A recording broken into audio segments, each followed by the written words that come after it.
the way I typically use slope arrows, or the way I typically demonstrate them, is for something like this. Like, you guys are all familiar with that building in downtown Chicago. I think it's the Prudential building, right? Where it's like a truncated diamond, you know? So if I just kind of do this, right?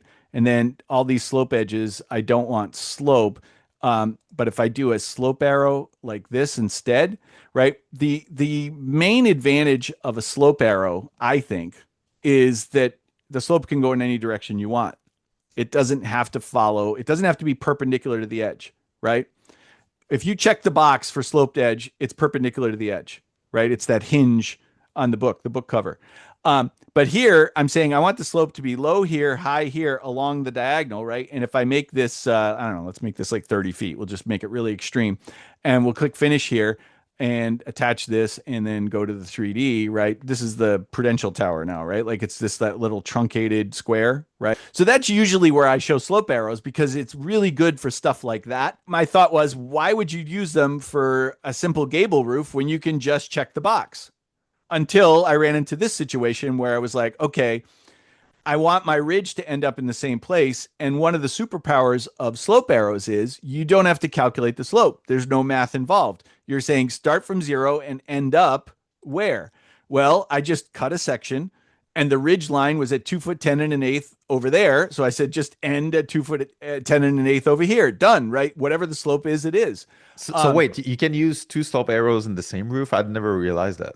Yeah. Yeah. You can use 100 slope arrows in the same roof if you want, I right? never realized that. Yeah. You Okay. can't do it in floors. You can't do it in ceilings. Hmm. Well, ceilings, I don't even think can use slope arrows. Floors can only have one because they can only have one slope. But roofs, yeah, you can have multiples. So if you point them at each other like I did here, you get a gable.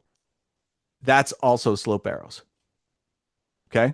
So you see the Oh, the little turret. Well, why? little Because of eyebrow. the kind of Yeah. the dormer thing? Yeah, the little eyebrow there, right? So I'm going to edit that footprint. Let me go to, I guess I'll open up a proper view for that. Let's go to the roof plan for the Charlotte. That seems like an appropriate one. Okay, so can you see there's actually, like, let's take these two, and I'm just going to delete them just to get them out of the way. There's 1, 2, 3 sketch lines there. Okay, so this one is sloped, this one is sloped, this one's not. And then if I undo, the reason that one's not is because we're going to control the slope along that one with the 2 slope arrows that are pointing at each other here and here. Okay. So if I wanted to do that again right here, you just use your split tool. I'm going to turn off delete intersegment and I'm just going to eyeball this, right? So that's about 7 inches and that's about 7 inches. Oh, I guess I had it still turned on. All right. Well, whatever. I'll draw in a new line there. Okay.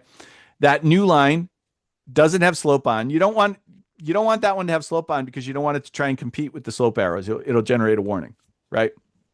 And then we just draw the slope arrow from the end point to the midpoint. And I wish you could control the scale of these things. They're like really ridiculous at these. I mean, you could change the scale of the view, but anyway. So I'm going to do that and then going to select both of these. And I think the slope here is 12 and 12 again. So the way you do that, like your choices are 0 to some height, right? That's height at tail, or you can change it to slope. And then you can just put the slope in here. So I'm just going to say 12 over 12. Okay. And then when I finish this and look at it in 3D, I now have a second little eyebrow. You know, you could add them all the way around if you want, right? So this roof has got 2 per side times 8, right? We could have 16 slope arrows in that roof if we wanted to and have those little eyebrows going all the way around. This video is an excerpt from a recent live masterclass with Aubin about Revit roofs. The entire session lasted for 90 minutes. Enroll to the BIM Pure membership to unlock the rest of the session, along with our back catalog of more than 35 replays of live events, with various Revit and BIM experts. Check the link in the video description to get the full list of videos and topics available,